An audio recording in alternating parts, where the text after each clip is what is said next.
Anytime we think of prehistoric animals, a lot of the time we think of much bigger versions of modern animals, which isn't always necessarily the case.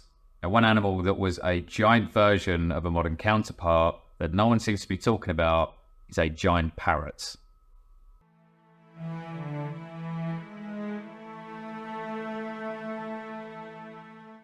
So where did this giant parrot come about, and how big actually was it? Well, back in 2008, two sets of leg bones were found in the Miocene rocks of New Zealand, originally thought to have belonged to that of an unknown large eagle. It wasn't until a PhD student looked at these bones 10 years later that differences were noted, realising this was actually some kind of parrot. It was originally assigned to the genus of Nelepsitacus, a name referring to the Greek mythical king Neleus, but upon assigning it to a new genus and species, it was named Heracles. Honey, you mean Hercules in Expectatus, in reference to the Greek hero who had slain the aforementioned king. But despite this new naming, researchers working on this parrot elected to nickname it Squawkzilla. And to be fair, looking at this guy, you can see why.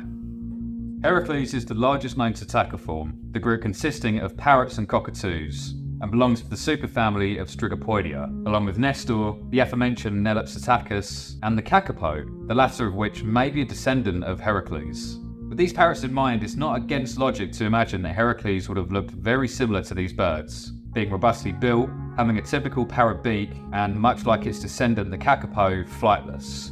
The only difference here being the size. Heracles, when fully grown, is thought to have grown up to around 90 centimeters or 2'11" tall, and weighed around 7 kilograms or 15 pounds, which, as alluded to already, made it the same height as a toddler, albeit quite a bit lighter. Now, it's certainly not impossible for a bird of this size to be capable of flight. Hell, much bigger birds have achieved this.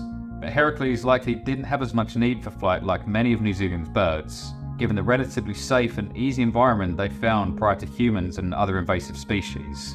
Much of what we know about Heracles can be surmised from its closest living relative, the kakapo, despite any leg bones being known. So it's assumed that Heracles had relatively short wings that only served to help give the animal balance or slow its descent from higher places.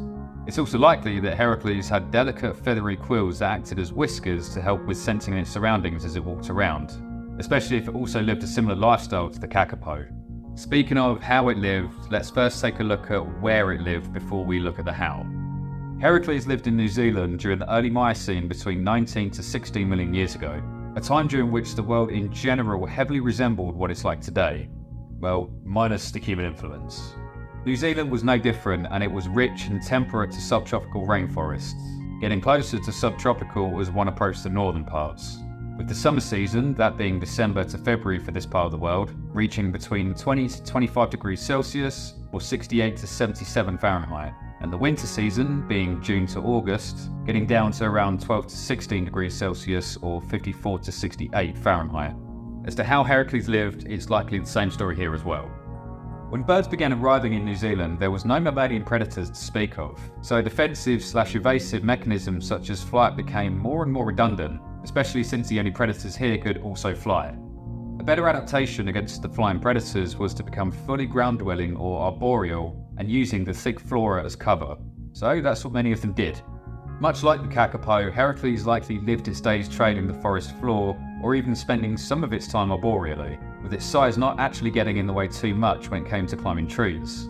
Given the likely similar beak that was scaled up, there also wasn't likely any fruit, nut or seeds that Heracles couldn't crack, helping further to feed that impressive size. Speaking of which, that gigantism is something else that was facilitated by its setting. Insular gigantism or dwarfism is something I've referenced a few times on this channel, but just to reiterate, it is essentially when a small and isolated landmass ends up with unique conditions that leads to unique fauna, namely in this case when a species gets especially big or especially small. Now, several factors feed into this, but the main ones here are resources and competition. The fewer the resources and the greater the competition, the smaller the species will get.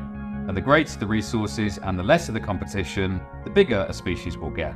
No place showed this better for birds than New Zealand, with the land being very rich in all kinds of vegetation and no predators to compete with, leading to animals like Heracles attaining the size that it did.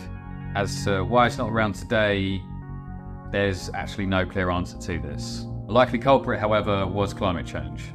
Between 12 to 13 million years ago, global temperatures plummeted as the world approached what would soon become the most recent ice age. Because of this, the subtropical rainforests that made up most of New Zealand receded further and further north, reducing the once abundant fruits and seeds that made up Heracles' diet. From there, the new smaller boy on the block became the kakapo, occupying more or less the same niche, just at a smaller size, needing less calories. Let me know what you think of this big parrot, because I personally would love one as a pet, provided it's not as frisky as the kakapo. In the meantime, let's get today's question answered, which comes from Josh the Mighty 9967, who's asked, do you think any sauropods of the Morrison formation would be potentially hostile towards one another over food, for example? I understand that there was niche partitioning, but I've wondered if any of the species, such as Diplodocus, Brachiosaurus, Camarasaurus, or Apatosaurus, for example, would have maybe tried to bully the other away from a tree, which hypothetically could have led to physical confrontation. In the millions of years of coexisting within the formation, surely there must have been an altercation between the sauropod species at some point.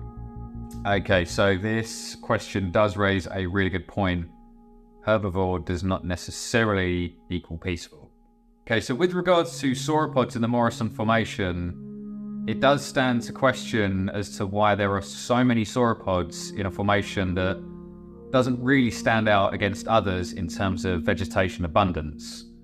So surely some toe stepping would have been inevitable. There were a few things at play here to accommodate this though.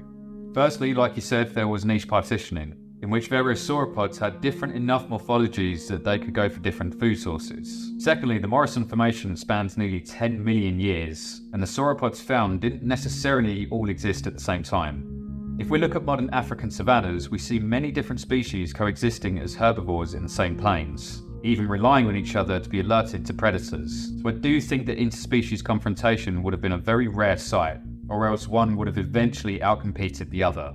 Having said that, the Morrison formation does show periodic droughts in which bone beds are common, with even some potential predator traps. This implies that there were indeed times of low resources, and this may have caused one group of sauropods to bully away another. But physical fights in nature are actually pretty rare, normally coming down to who is more intimidating and who ends up walking away with their tail between their legs to fight another day. So in short, I don't think that there would have been a lot of confrontation between these species, as one would have just eaten the other out of existence. But it was a great question and is certainly food for thought when it comes to sauropod confrontation and niche equilibrium, so thank you for submitting that. If you have a question you'd like me to answer, then be sure to head over to the community tab where you can find the post that I'm taking questions in and post it in the comment section there.